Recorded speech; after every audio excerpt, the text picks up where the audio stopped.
Life change planning. Ugh. So many of us would rather do anything but change, including staying in a place that's uncomfortable, uncertain, and where we're confused. So let me just talk a little bit about the 3 triggers that will bring clients to me for a plan, and they involve major life events. The first one is related often to a client's career. So this is the usual downsize or layoff. Maybe you're re-entering the workforce after a time out with kids or for other reasons. Maybe you want to start a business and you're not sure what that looks like, or financially, what capacity do you have to do that? And for some of my clients, they have a professional practice, accountant, lawyer, doctor, and they're looking to make changes. And so what does that look like? And so planning with me can answer those questions. The other area that I work with clients in around career is when you're in a couple, when you have a partner, what happens when one of you wants to make a change? What happens between the two of you? So does that mean the other one takes on more responsibility financially? What does that look like? If you had goals together, how much of them need to change, or what does that look like? So again, it's that planning for the two of you when you are sometimes involuntarily put into a change position, or you're choosing a change position, or you want to know, what does it look like if I do this? So that's the first area, is related to careers. Second area that I work with a lot of clients in around big changes is health.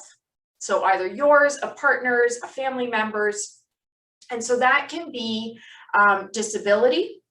So health changes for a number of reasons, sometimes over time, sometimes suddenly.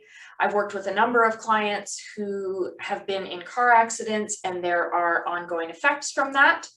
The other one is death of a spouse. And so for the surviving spouse, now what? And sometimes they weren't the one that did most of the finances, or they weren't the one who was comfortable with it, or now their finances have changed because they've lost income. Maybe there was life insurance, maybe there wasn't. They had plans together, they bought a house together, and now there's one of you, not two of you. So all of those kinds of things related to health changes.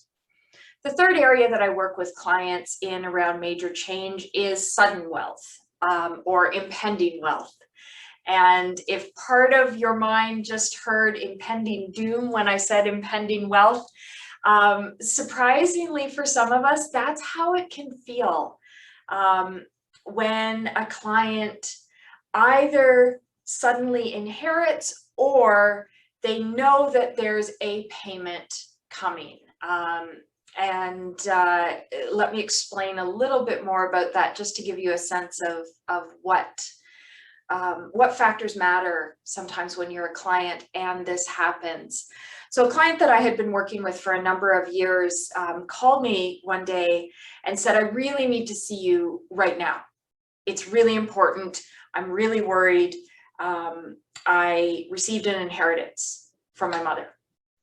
And she didn't want to talk about it any more than that. She didn't want to give me numbers. She didn't want to do anything more on the phone, but she needed to see me right away. And this was normally not a client who panicked. She wasn't a client who called me on short notice. And so I booked the appointment, and all she said on the phone was, I need to see you right away, and it's a sizable amount of money.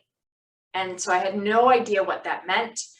She and her husband had a 7-figure investment portfolio with me. And as I said, she had always been, she had been the calm one. She was the risk-taking one. So this was really out of character for her. And when she came in for the appointment a couple of days later, the inheritance number was actually in the low 6 figures. And she was, again, very comfortable managing the money that she and her husband had saved together. They were into the 7 figures together, but this low 6-figure amount that she inherited from her mother felt different, and she really needed a separate plan for that because her relationship to that money was very different. And so over the next couple of years, we talked about that money very, very differently than when we talked about the portfolio that she and her husband had built. And so that's what I mean by sudden wealth can be different, even when you already have wealth. Impending wealth, what does that mean? I have worked with clients who have gotten insurance payouts, or clients who are selling a business. So I mentioned earlier, I also work with clients sometimes at the startup phase of their business. One of my clients, I was lucky enough to be their advisor when they started the business. They are now selling in the near future. And so they contacted me again to say, just walk us through, what might this look like? We have a ballpark number for the sale of the business, but just talk us through what's possible. Here's the life we've built in between. Here are the goals we have. Here are the goals we'd like to consider with this money from the sale. You tell us what's possible, right? Where are our boundaries? And so that was a really interesting conversation because, again, this is a family who has experience with wealth, actually from a number of different spots. They have real estate holdings.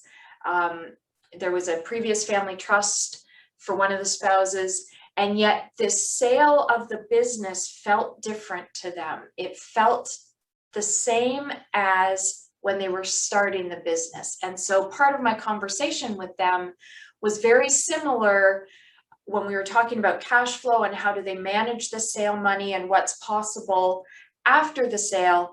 Part of that conversation was very, very similar to the conversations that I had with the two of them when they were starting the business. And in fact, at the very end of the conversation, after I had said, was there anything that felt important for you that we didn't cover today?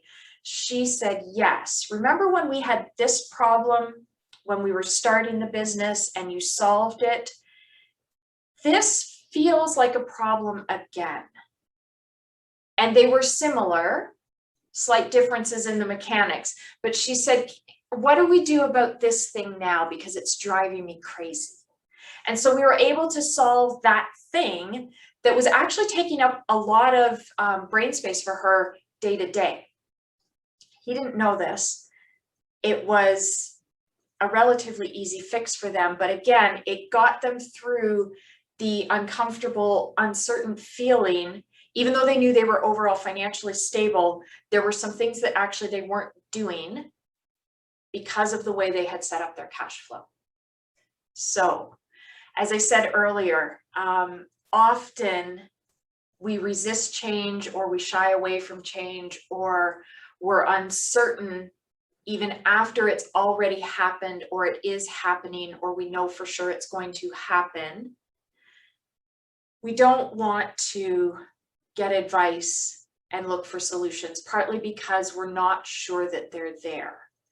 And what I wanted you to be clear on after watching this is absolutely there are solutions for how to use your finances to support you and your family through these changes. And it's absolutely possible for me to show you how you're going to be financially stable and manage everything else that you need to manage so that your finances are not taking up an inordinate amount of your time and energy every day, and so that you're not unknowingly putting yourself in a financially unstable position. So your financial plan through your changes is going to show you how to stay organized, how to be financially stable, and how to maintain your values even when your finances shift. So whether, particularly when your finances shift up, how do you maintain what's important to you?